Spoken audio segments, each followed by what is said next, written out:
ಪರಪ್ಪನ ಅಗ್ರಹಾರ ಬದಲು ಸ್ವಲ್ಪ title change ಮಾಡಿದ್ವಿ, ಪರಪ್ಪನ ಪಬ್ ಅಂತ. ಕಾರಣ ಮೊನ್ನೆಯಿಂದಲೂ ಕೂಡ ಒಂದಾದ ಮೇಲೆ ಒಂದು ವಿಡಿಯೋಗಳು ನೋಡ್ತಾ ಇದ್ರೆ ಆ ಜೈಲ್ ಅನಿಸ್ತಾ ಯಾರಿಗಾದ್ರೂ? ಖಂಡಿತ ಜೈಲಲ್ಲ, ಅದು ಯಾವುದೋ ಮೋಜು ಮಸ್ತಿ ಮಾಡೋದಕ್ಕೆ ಹೋಗುವಂತಹ ಪಬ್ ರೆಸ್ಟೋರೆಂಟ್ ರೀತಿಯಲ್ಲಿ ಕಾಣೋದಕ್ಕೆ ಸಿಕ್ತು.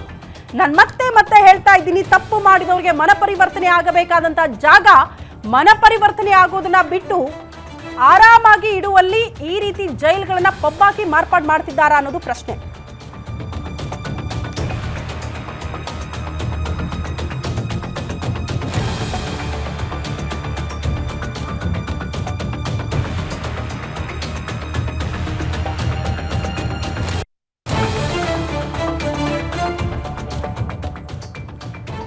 ವಿಡಿಯೋ ಸಿಕ್ಕಿದ್ದಕ್ಕೆ ಜನರ ಮುಂದೆ ನಿಮ್ಮ ಯೋಗ್ಯತೆಗಳು ಬಟಾ ಬಯಲಾಗಿದೆ.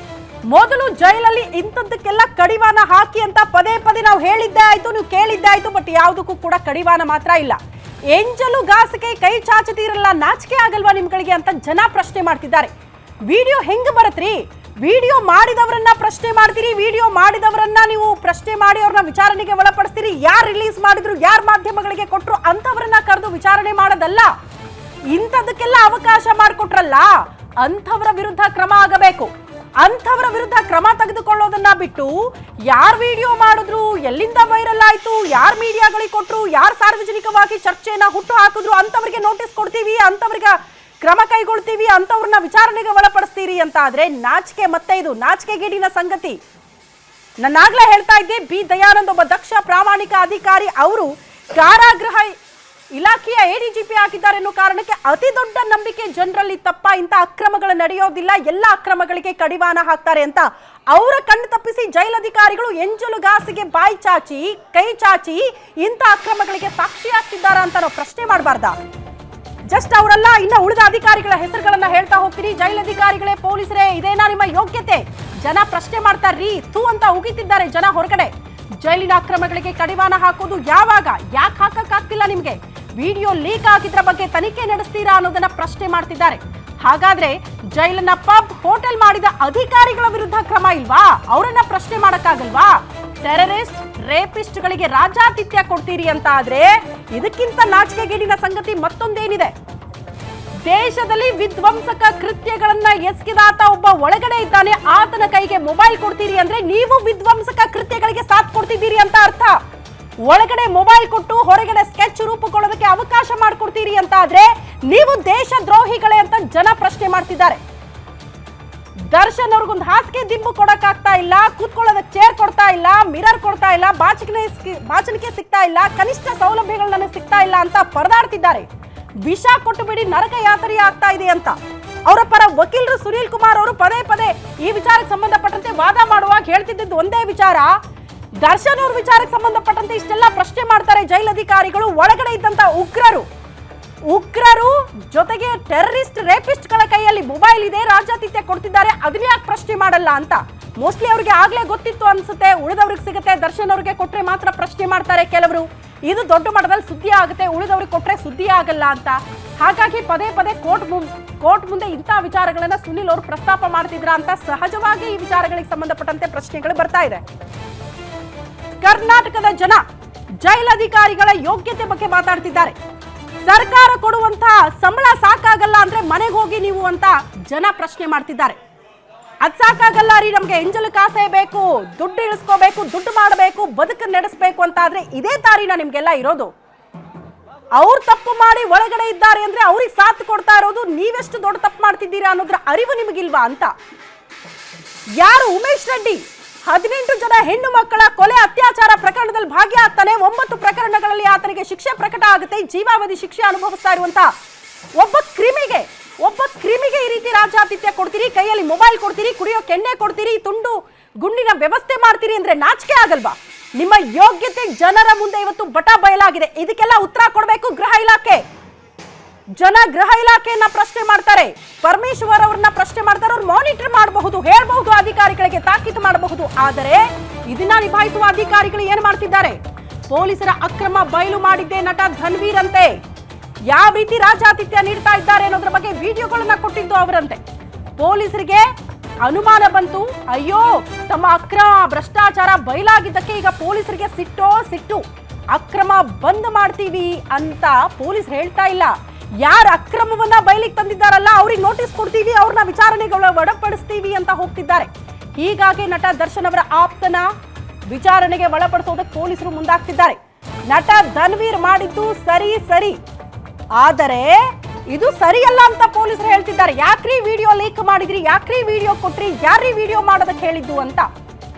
ಅಷ್ಟೆಲ್ಲ ಸೌಲಭ್ಯಗಳನ್ನ ಕೊಟ್ಟಿರುವಂತಹ ನಾಚಿಕೆಗೇಡಿ ಜೈಲಧಿಕಾರಿಗಳನ್ನ ಪ್ರಶ್ನೆ ಮಾಡೋದು ಬಿಟ್ಟು, ಅಂಥವರನ್ನ ಮನೆ ಕಳಿಸೋದು ಬಿಟ್ಟು, ಅಂಥವರ ವಿರುದ್ಧ ಕ್ರಮ ಕೈಗೊಳ್ಳೋದನ್ನ ಬಿಟ್ಟು, ಯಾರು ವಿಡಿಯೋ ಮಾಡಿದ್ರು, ಯಾರು ಕೊಟ್ರು, ಯಾರು ಲೀಕ್ ಮಾಡಿದ್ರು, ಯಾರು ಮಾಧ್ಯಮದವರು ಕೊಟ್ರು ಅಂಥವರ ವಿರುದ್ಧ ಕ್ರಮ ಕೈಗೊಳ್ತೀವಿ ಅಂತೀರಲ್ಲ, ನಾಚಿಕೆ ಆಗಲ್ವಾ? ನಿಮ್ಮ ಯೋಗ್ಯತೆ ಬರೀ ರಾಜ್ಯದ ಜನಕ್ಕಲ್ಲ, ಇಡೀ ದೇಶ ಮಟ್ಟದಲ್ಲಿ ಚರ್ಚೆ ಆಗ್ತಾ ಇದೆ. ಇಷ್ಟು ದಿನಗಳ ಕಾಲ ರಾಜ್ಯಾತಿಥ್ಯ ಅಂತೆ, ಸಿಗರೇಟ್ ಕೊಡ್ತಾರಂತೆ, ಊಟದ ವ್ಯವಸ್ಥೆ ಮಾಡ್ತಾರಂತೆ, ಹಿಂಗಿತ್ತಪ್ಪ ವ್ಯವಸ್ಥೆ. ಇದೇನ್ ಗೊತ್ತಿಲ್ಲದಲ್ಲ, ಗೊತ್ತಿರೋದೆ ಜಗಜ್ಜಾಹಿರೇ. ಆದ್ರೆ ಇಷ್ಟರ ಮಟ್ಟಿಗ ಉಗ್ರರು, ಟೆರರಿಸ್ಟ್ಗಳು, ಆ ಕ್ರಿಮಿ ಇದಾನಲ್ಲ, ಮಹಿಳೆಯರಿಗೆ ಅತ್ಯಾಚಾರ ಮಾಡಿ ಕೊಲೆ ಮಾಡಿ ಜೈಲು ಪಾಲಾಕಿದ್ದಾನಲ್ಲ, ಆತನಿಗೆ ರಾಜ್ಯಾತಿಥ್ಯ ಕೊಡ್ತೀರಿ ಅಂದ್ರೆ ಜನ ಇದನ್ನ ನಿರೀಕ್ಷೆ ಮಾಡಿರ್ಲಿಲ್ಲ ಸ್ವಾಮಿ ನಿಮ್ಮಿಂದ ಅಂತ ಮಾತಾಡ್ತಿದ್ದಾರೆ. ಬಿ ದಯಾನಂದ್ ಅವ್ರ ಬಗ್ಗೆ ನಿನ್ನೆಯಿಂದಲೂ ಚರ್ಚೆ ಆಗ್ತಾ ಇದೆ.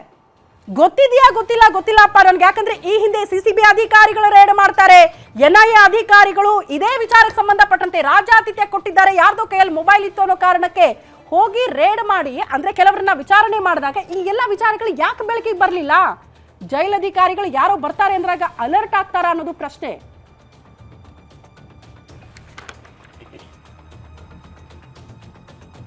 ಈ ಬಗ್ಗೆ ಮತ್ತಷ್ಟು ಡೀಟೇಲ್ಸ್ ಅನ್ನ ಕೊಡ್ತಾ ಹೋಗ್ತಾರೆ ಕ್ರೈಮ್ ಬ್ಯೂರೋ ಹೆಡ್ ಮಂಜುನಾಥ್ ನೇರ ಸಂಪರ್ಕದಲ್ಲಿ ಜಾಯಿನ್ ಆಗ್ತಿದ್ದಾರೆ ನ್ಯೂಸ್ ರೂಮ್ ಇಂದ.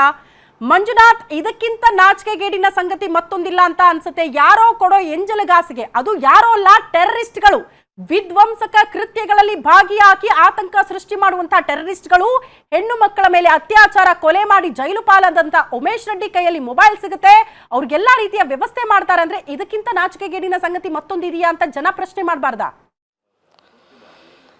ಖಂಡಿತ ಶ್ರುತಿ, ಇದು ಮೊದಲಿಗೆ ಸರ್ಕಾರ ಅಲ್ಲಿರ್ತಕ್ಕಂಥ ಸಿಬ್ಬಂದಿಗಳಿಗೆ ಕಾಲಕ್ಕೆ ಏನು ವೇತನವನ್ನು ಕೊಡಬೇಕು ಅಥವಾ ಅದು ಭತ್ಯೆಗಳನ್ನು ಕೊಡಬೇಕು ಅವೆಲ್ಲವನ್ನೂ ಸಹ ಕೊಡ್ತಾ ಇದ್ದಾರೆ. ಆದರೆ ಇಲ್ಲಿ ಅಲ್ಲಿರ್ತಕ್ಕಂಥ ಸಿಬ್ಬಂದಿ ವಾಮ ಮಾರ್ಗದಲ್ಲಿ ಹಣ ಗಳಿಸೋದಕ್ಕೆ ಎಂತಹವರ ಜೊತೆ ಕೈ ಜೋಡಿಸಿದ್ದಾರೆ ಅನ್ನೋದಕ್ಕೆ ಇದು ತಾಜಾ ಉದಾಹರಣೆ. ಇಲ್ಲಿ ನಾವು ಗಮನಿಸ್ಬೋದು, ಒಬ್ಬ ಟೆರರಿಸ್ಟ್ ಅಂದರೆ ISIS ಉಗ್ರನಿಗೆ ಅಲ್ಲಿ ರಾಜ್ಯಾತಿಥ್ಯವನ್ನು ಕೊಡ್ತಾ ಇದ್ದಾರೆ. ಆತ ಮೊಬೈಲನ್ನು ಬಳಸ್ತಾ ಇದ್ದಾನೆ. ಮೊಬೈಲ್ ಬಳಕೆ ಮಾಡ್ತಕ್ಕಂಥ ಸಂದರ್ಭದಲ್ಲಿ ಟೀ ಕುಡಿತಕ್ಕಂಥ ಒಂದು ದೃಶ್ಯ ಒಂದು ಕಂಡು ಬರುತ್ತೆ. ಮತ್ತೊಂದು ಕಡೆ ಏನು ಇಲ್ಲಿ ವಿಕೃತಕಾಮಿ ಅತ್ಯಾಚಾರ ಪ್ರಕರಣದಲ್ಲಿ ಭಾಗಿಯಾಗಿರ್ತಕ್ಕಂಥ ಏನು ಉಮೇಶ್ ರೆಡ್ಡಿ ಕೈಯಲ್ಲೂ ಸಹ ಮೊಬೈಲ್ ಪತ್ತೆಯಾಗಿದೆ. ಆತ ಯಾರೊಂದಿಗೂ ಸಹ ಮಾತನಾಡ್ತಕ್ಕಂಥ ಒಂದು ದೃಶ್ಯವೂ ಲಭ್ಯವಾಗಿದೆ. ಉಳಿದಂತೆ ಇತ್ತೀಚೆಗೆ ಜೈಲು ಪಾಲಾದಂಥ ಬೇರೆ VIP ಪ್ರಕರಣಗಳಿದ್ದಾವೆ, ಅಂತಹ ಆರೋಪಿಗಳ ವಿಚಾರಣಾಧೀನ ಕೈದಿಗಳ ಕೈಲೂ ಸಹ ಮೊಬೈಲ್ಗಳು ಪತ್ತೆಯಾಗಿದ್ದಾವೆ. ಇವೆಲ್ಲವನ್ನ ಗ್ಯಾರಂಟಿ ನ್ಯೂಸ್ ನಿರಂತರವಾಗಿ ಕಳೆದ ಒಂದು ತಿಂಗಳಿಂದ ಹಂತವಾಗಿ ಯಾರೋ ಒಬ್ಬ ಕೊಲೆ ಆರೋಪಿ ಅವರ ಪತ್ನಿಗೆ ವಿಡಿಯೋ ಕಾಲನ್ನು ಮಾಡ್ತಾನೆ, ಮತ್ತೊಬ್ಬರು ಅಲ್ಲಿ ಬರ್ತ್ಡೇವನ್ನು ಅಂದರೆ ಗುಬ್ಬಚ್ಚಿ ಸೀನಾ ಅಲ್ಲಿ ಬರ್ತ್ಡೇಯನ್ನು ಮಾಡ್ತಾನೆ, ಆತನೂ ಸಹ ಕೊಲೆ ಪ್ರಕರಣದಲ್ಲಿ ಒಳಗಡೆ ಹೋಗಿರ್ತಕ್ಕಂಥವನು. ಇಲ್ಲಿ ಹೇಗೆ ಮೊಬೈಲ್ಗಳು ಬಂತು ಅನ್ನೋದಾದರೆ, ನಮ್ಮಲ್ಲಿ ನಿನ್ನೆ ಎಕ್ಸ್ಕ್ಲೂಸಿವ್ ಆಗಿ ಸುದ್ದಿ ಹೋಗಿತ್ತು. ಇಲ್ಲಿ 2021ರಲ್ಲಿ ರಾಮಮೂರ್ತಿ ನಗರ ಪೊಲೀಸ್ ಠಾಣೆ ವ್ಯಾಪ್ತಿಯಲ್ಲಿ ಒಂದು ಬಾಂಗ್ಲಾ ಯುವತಿಯ ಮೇಲೆ ಸಾಮೂಹಿಕ ಅತ್ಯಾಚಾರ ಆಗುತ್ತೆ. ಆ ಪ್ರಕರಣದಲ್ಲಿ 11 ಜನ ಆರೋಪಿಗಳನ್ನು ಬಂಧನ ಮಾಡಲಾಗಿರುತ್ತೆ. ಅಂತಹ ಅತ್ಯಾಚಾರಿಗಳ ಅಲ್ಲಿ ಒಂದು ಮೊಬೈಲ್ಗಳನ್ನು ಬಾಡಿಗೆ ಕೊಡುವಂಥ ದಂಧೆಯನ್ನು ನಡೆಸ್ತಾ ಇದ್ದಾರೆ. ಅರ್ಧ ಗಂಟೆಗೆ 500 ರೂಪಾಯಿ ಅಂತ ರೀತಿಯಾಗಿ ಯಾವ ಆರೋಪಿ ತನಗೆ ಸ್ಮಾರ್ಟ್ಫೋನ್ ಬೇಕು ಅಂತ ಕೇಳ್ತಾರೋ ಅವರಿಗೆ ಆ ಮೊಬೈಲನ್ನು ವ್ಯವಸ್ಥೆ ಮಾಡುವಂಥ ಕೆಲಸವನ್ನು ಸಹ ಮಾಡ್ತಾ ಇದ್ದಾರೆ. ಇಲ್ಲಿ ಪರಪ್ಪನಗರ ಜೈಲಿನಲ್ಲಿ ಮೊಬೈಲ್ ಬಳಕೆ ಆಗ್ತಾ ಇದೆ ಅನ್ನೋದ್ರ ಬಗ್ಗೆ ಈ ಕಳೆದ ಒಂದು ತಿಂಗಳ ಹಿಂದೆ ಯಾವಾಗ ಗುಬ್ಬಚ್ಚಿ ಸೀನಾ ಬರ್ತ್ಡೇ ಆಚರಣೆ ವಿಡಿಯೋಗಳು ವೈರಲ್ ಆಯಿತು, ಆಗ ಒಂದು ಸಭೆಯನ್ನು ಕರೆದಂಥ ADGP ದಯಾನಂದ್ ಅವರು ಅಲ್ಲಿಗೆ ಜಾಮರ್ಗಳನ್ನು ಹಾಕಿರ್ತಕ್ಕಂಥವ್ರು, ಅದಕ್ಕೆ ಸರ್ವಿಸ್ ಪ್ರೊವೈಡ್ ಮಾಡ್ತಕ್ಕಂಥ ಏನು ಸರ್ವಿಸ್ ಪ್ರೊವೈಡರ್ಗಳಿದ್ದಾರೆ ಅವರನ್ನು ಕರೆದು ಕಟ್ಟುನಿಟ್ಟಾದಂಥ ಒಂದು ಸೂಚನೆಯನ್ನು ಸಹ ಕೊಟ್ಟಿದ್ರು. ಇಂಥ ಕ್ರಿಮಿನಲ್ಗಳಿಗೆ ನೀವು ಸಪೋರ್ಟ್ ಮಾಡೋದಾದರೆ ನಿಮ್ಮ ಮೇಲೆ ಒಂದು ಕ್ರಿಮಿನಲ್ ಕೇಸನ್ನು ಹಾಕ್ತೀವಿ, ಈ ಸಮಸ್ಯೆಯನ್ನು ಬಗೆಹರಿಸಬೇಕು ಅನ್ನೋದು. ಮತ್ತೊಂದು ಶ್ರುತಿ, ಇಲ್ಲಿ ಜೈಲಿನಲ್ಲಿ ಸಿಗ್ನಲ್ ಸಿಗುತ್ತೆ. ಜೈಲಿನ ಮುಂಭಾಗದಲ್ಲಿರ್ತಕ್ಕಂಥ ರಸ್ತೆ ಏನು ಹೊಸರೋಡ್ ಇರ್ಬೋದು ಅಥವಾ ಹೊಸೂರು ರಸ್ತೆ ಏನಿದೆ, ಅಲ್ಲಿರ್ತಕ್ಕಂಥ ಏರಿಯಾಗಳಲ್ಲಿ ಮನೆಗಳಲ್ಲಿ ಮಕ್ಕಳು ವಿದ್ಯಾಭ್ಯಾಸ ಮಾಡಬೇಕು ಅಂತಂದರೆ ಇಂಟರ್ನೆಟ್ ವರ್ಕ್ ಆಗಲ್ಲ. ಯಾಕೆ ಅಂತಂದರೆ ಜೈಲಿನಲ್ಲಿರ್ತಕ್ಕಂಥ ಜಾಮರ್ಗಳ ಎಫೆಕ್ಟು ಹೊರಗಡೆ ಇದೆ, ಜೈಲಿನ ಒಳಗಡೆ ಮಾತ್ರ ಇಲ್ಲ. ಇಲ್ಲಿ ಅದು ಯಾಕೆ ಇಲ್ಲ ಅನ್ನೋ ಒಂದು ಪ್ರಶ್ನೆ ಸಿಕ್ಕಿದಾಗ ಯಾರು ತಮ್ಮ ಸಹಚರರು ಹೊರಗಡೆ ಇದ್ದಾರೆ ಅಥವಾ ಫ್ಯಾಮಿಲಿಯೊಂದಿಗೆ ಮಾತನಾಡ್ತಾರೆ, ಅವ್ರ ಜೊತೆ ಮಾತನಾಡಬೇಕಾದ್ರೆ ಅಲ್ಲಿರ್ತಕ್ಕಂಥ ಜೈಲು ವಾರ್ಡನ್ಗಳು ಅಥವಾ ಸೂಪರ್ಡೆಂಟ್ಗಳಿಗೆ 5,000 ಹಣ ಕೊಟ್ಟರೆ ಆ ಜಾಮರ್ ಸಿಗ್ನಲನ್ನು ನ್ಯೂಟ್ರಲ್ ಮಾಡ್ತಾರೆ. ಆಗ ಇವರು ಮೊಬೈಲ್ಗಳಲ್ಲಿ ಯಾವ ಸಿಗ್ನಲ್ ಅಂದರೆ ಏರ್ಟೆಲ್ಲು ಬೇರೆ ಬೇರೆ ಯಾವ ಸಿಮ್ಗಳನ್ನು ಬಳಸಿದ್ರೆ ಅದು ವರ್ಕ್ ಆಗುತ್ತೆ ಅಂತಕ್ಕಂಥ ಮಾಹಿತಿ. ಈ ಸಂಬಂಧಪಟ್ಟಾಗೆ ಎಲ್ಲವೂ ಸಹ ಈಗ ಬಹಿರಂಗ ಆಗಿದೆ. ಈಗಾಗಲೇ ಅದಕ್ಕೆ ಸಂಬಂಧಪಟ್ಟಂತೆ ಆ ವಿಡಿಯೋಗಳು ಯಾವಾಗ ರೆಕಾರ್ಡ್ ಆಗಿದ್ವು, ಯಾರು ಬಿಡುಗಡೆ ಮಾಡಿದ್ರು ಅನ್ನೋದ್ರ ಬಗ್ಗೆ ತನಿಖೆ ಕೈಗೊಳ್ಳೋದಕ್ಕೆ ಸೂಚನೆಯನ್ನು ಸಹ ಕೊಟ್ಟಿದ್ರು. ಈಗ ಏನು CCB ಅಧಿಕಾರಿಗಳು ಇಲ್ಲಿ ಇತ್ತೀಚೆಗೆ ಅಂದರೆ ಕೊಲೆ ಪ್ರಕರಣದಲ್ಲಿ ಸೆಲೆಬ್ರಿಟಿ ಏನು ದರ್ಶನ್ ಒಳಗಡೆ ಹೋಗಿದ್ರೆ ಅವರ ಆಪ್ತ ಆ ಧನ್ವೀರನ್ನ ಈಗ ವಶಕ್ಕೆ ಪಡೆದು ವಿಚಾರಣೆಯನ್ನು ಮಾಡ್ತಾ ಇದ್ದಾರೆ. ಇಲ್ಲಿ ಧನ್ವೀರನ್ನ ಯಾಕೆ ವಶಕ್ಕೆ ಪಡ್ಕೊಂಡ್ರು ಅನ್ನೋದ್ರ ಬಗ್ಗೆ ಸಾಕಷ್ಟು ಅನುಮಾನಗಳು ಕಾಡ್ತಾ ಇದ್ದಾವೆ. ಇಲ್ಲಿ ದರ್ಶನ್ಗೆ ರಾಜಾತಿಥ್ಯ ಕೊಟ್ಟಂಥ ಸಂದರ್ಭದಲ್ಲಿ ಏನು ಸುಪ್ರೀಂ ಕೋರ್ಟ್ ಅವ್ರಿಗೆ ಜಾಮೀನನ್ನು ನಿರಾಕರಿಸಿತ್ತು, ಮತ್ತೆ ಅವರು ಬಂಧನ ಆದರು. ಆದರೆ ಅವರಿಗೆ ಕನಿಷ್ಠ ಸೌಲಭ್ಯಗಳನ್ನು ಕೊಡಬೇಕು ಅನ್ನೋ ನಿಟ್ಟಿನಲ್ಲಿ ಅವರ ಪರ ವಕೀಲ ಸುನೀಲ್ ಅವರು ಪದೇ ಪದೇ ಜೈಲಿಗೆ ಅರ್ಜಿಗಳನ್ನು ಹಾಕ್ತಾ ಇದ್ರು. ಆಗ ಈ ಟೆರರಿಸ್ಟ್ಗಳ ಕೈಲಿ ಅವರಿಗೆ ನೀಡಿರ್ತಕ್ಕಂಥ ರಾಜಾತಿಥ್ಯ ಇರ್ಬೋದು, ಸೌಲಭ್ಯಗಳಿರ್ಬೋದು, ರೇಪಿಸ್ಟ್ ಏನಿದ್ದಾನೆ ಉಮೇಶ್ ರೆಡ್ಡಿ ಕೈಲಿ ಇರ್ತಕ್ಕಂಥ ಸೌಲಭ್ಯಗಳಿರ್ಬೋದು, ಇವೆಲ್ಲವನ್ನು ಸಹ ತಮ್ಮ ವಾದದಲ್ಲಿ ಪ್ರಸ್ತಾಪವನ್ನು ಮಾಡ್ತಾ ಇದ್ರು. ಅವೆಲ್ಲವನ್ನು ನೋಡಿದಾಗ ಇಲ್ಲಿ ದರ್ಶನ್ನ ಬಂಟ ಆಗಿರ್ತಕ್ಕಂಥ ಧನ್ವೀರು ತನ್ನ ಬಳಿ ಈ ವಿಡಿಯೋಗಳನ್ನು ಇಟ್ಕೊಂಡು ಇದು ಆತನಿಗೆ ಹೇಗೆ ಸೇರ್ತು ಅನ್ನೋದ್ರ ಬಗ್ಗೆ ಅಲ್ಲಿ ಈ ಹಿಂದೆ ದರ್ಶನ್ಗೆ ರಾಜಾತಿಥ್ಯ ಕೊಟ್ಟಿದ್ದಂಥ ವಿಲ್ಸನ್ ಗಾರ್ಡನ್ ರಾಗ ಇರ್ಬೋದು ಅಥವಾ ಬೇಕ್ರಿ ರಘು ಇರ್ಬೋದು, ಇವರ ಮುಖಾಂತರ ಈ ವಿಡಿಯೋಗಳು ಧನ್ವೀರ್ ಮುಖಾಂತರ ಹೊರಗಡೆ ಲೀಕ್ ಆಗಿರೋ ಬಗ್ಗೆ ಈಗ ಶಂಕೆ ವ್ಯಕ್ತ ಇದೆ. ಆ ಆಯಾಮದಲ್ಲಿ CCB ಅಧಿಕಾರಿಗಳು ಆತನನ್ನು ತೀವ್ರ ವಿಚಾರಣೆಗೆ ಒಳಪಡಿಸಿದ್ದಾರೆ. ಇನ್ನು ಇವೆಲ್ಲವನ್ನ ನೋಡೋದಾದ್ರೆ ನಾವು ಒಂದು ಅಲ್ಲಿ ಮೊಬೈಲ್ಗಳ ರೆಂಟ್ ಸೆಂಟರ್ ಅಂತ ಇರ್ತಕ್ಕಂಥದ್ದು, ಇದು ಬಾಂಗ್ಲಾ ಆರೋಪಿಗಳು, ಅತ್ಯಾಚಾರಿ ಆರೋಪಿಗಳೇನಿದ್ದಾರೆ ಅವರ ಕೈಲಿ ಸುಮಾರು 300ರಿಂದ 400 ಫೋನ್ಗಳು ಇದಾವೆ ಅಂತಕ್ಕಂಥ ಮಾಹಿತಿ ಸಿಕ್ಕಿದೆ. ಅವರ ಮೇಲೆ ಕಳೆದ 6 ತಿಂಗಳಿಂದ NIA ಅಧಿಕಾರಿಗಳು ಒಂದು ನಿಗಾವನ್ನು ಇಟ್ಕೊಂಡು ಈ ಬಗ್ಗೆ ಈ ಹಿಂದೆ ADGP ಪ್ರಿಸನ್ ಅವ್ರಿಗೆ ಒಂದು ಪತ್ರವನ್ನು ಸಹ ಬರೆದಿದ್ರು. ಆ ಪತ್ರ ಬರೆದಂಥ ಸಂದರ್ಭದಲ್ಲಿ ADGP ಏನು ಪ್ರಿಸನ್ ಅವರ ಆದೇಶದ ಮೇರೆಗೆ ಅಲ್ಲಿರ್ತಕ್ಕಂಥ ಬೇರೆ ಬೇರೆ ಅಧಿಕಾರಿಗಳು ದಾಳಿ ಮಾಡಿದಾಗ ಅಲ್ಲಿ ಯಾವುದೇ ಮೊಬೈಲ್ಗಳು ಸಿಕ್ಕಿರಲಿಲ್ಲ. ಆ ಮೊಬೈಲ್ಗಳು ಸಿಗದೇ ಇರೋಂಥ ನೋಡ್ಕೊಳ್ಳೋದು ಅಲ್ಲಿರ್ತಕ್ಕಂಥ ಜೈಲು ವಾರ್ಡನ್ಗಳು, ಜೈಲಿನ ಸಿಬ್ಬಂದಿ. ಯಾವಾಗ CCB ಅಥವಾ ಲೋಕಲ್ ಪೊಲೀಸರು ಅಲ್ಲಿಗೆ ಎಂಟ್ರಿ ಆಗ್ತಾರೆ, ರೈಡ್ ಮಾಡ್ತಾರೆ ಅಂತ ಸುದ್ದಿ ಗೊತ್ತಾಗುತ್ತೋ, ಜೈಲಿನ ಮುಖ್ಯ ದ್ವಾರದಲ್ಲಿರ್ತಕ್ಕಂಥ ಸಿಬ್ಬಂದಿ ಅಂದರೆ ಕಾರಾಗೃಹ ಕಾಯ್ತಕ್ಕಂಥ ಸಿಬ್ಬಂದಿ ಒಳಗಡೆ ಇರ್ತಕ್ಕಂಥ ಏನು ಈ ದಂಧೆಯಲ್ಲಿ ಭಾಗಿಯಾಗಿರ್ತಕ್ಕಂಥ ಸಿಬ್ಬಂದಿಗಳಿಗೆ ಮತ್ತು ವಿಚಾರಣಾ ದಿನ ಕೈದಿಗಳಿಗೆ ಅಥವಾ ಸಜಾ ಕೈದಿಗಳಿಗೆ ಮಾಹಿತಿಯನ್ನು ಕೊಡ್ತಾರೆ. ಅಲ್ಲಿ ಎಂಟ್ರಿ ಆಗಿ ಆ ಎಂಟ್ರಿ ಪ್ರೋಸೆಸ್ ಮುಗಿಯೋದ್ರಿಂದ 10-15 ನಿಮಿಷ ತೆಗೆದುಕೊಳ್ಳುತ್ತೆ. ಅಷ್ಟರಲ್ಲಿ ಆ ಮೊಬೈಲ್ಗಳನ್ನು ಸೇಫ್ ಪ್ಲೇಸ್ಗೆ ಸೇರಿಸುವಂಥ ಕೆಲಸವನ್ನು ಅವರು ಮಾಡ್ತಾರೆ. ಹೀಗಾಗಿ ದಯಾನಂದ್ ಅಂತ ಇನ್ನಷ್ಟು ಜನ ಸಿಬ್ಬಂದಿಗಳು ಇರ್ಬೋದು, ಹಿರಿಯ ಅಧಿಕಾರಿಗಳು ಬರ್ಬೋದು, ಈ ಅಕ್ರಮವನ್ನು ಅಲ್ಲಿ ತಡೆಯೋದಕ್ಕೆ ಆಗೋದಿಲ್ಲ. ಅಲ್ಲಿ ದುಡ್ಡೊಂದಿದ್ರೆ ನಿಮಗೆ ಹೊರಗಡೆ ಇರ್ತಕ್ಕಂಥ ಏನು ಐಷಾರಾಮಿ ರೆಸಾರ್ಟ್ಗಳಿದ್ದಾವೆ ಅಲ್ಲಿ ಸಿದ್ದಂಥ ಸೌಲಭ್ಯಗಳು ಈ ಪರಪ್ಪನಗರ ಜೈಲಿನಲ್ಲಿ ಸಿಗುತ್ತೆ. ಅದು ಇಲ್ಲಿ ಕೊಡ್ತಕ್ಕಂಥ ಟೆರರಿಸ್ಟ್ಗಳು ಅಥವಾ ಅತ್ಯಾಚಾರಿಗಳು, ಕೊಲೆಗಡುಕರು ಕೊಡ್ತಕ್ಕಂಥ ಎಂಜಲ್ ಕಾಸಿಗೆ ಅಲ್ಲಿರ್ತಕ್ಕಂಥ ಸಿಬ್ಬಂದಿ ಮಾರಾಟ ಆಗಿದ್ದಾರೆ ಅಂತ ಹೇಳ್ಬೋದು. ಶ್ರುತಿ. ಓಕೆ ಮಂಜುನಾಥ್, ಧನ್ಯವಾದಗಳು ತಮ್ಮೆಲ್ಲ ಮಾಹಿತಿಗೆ.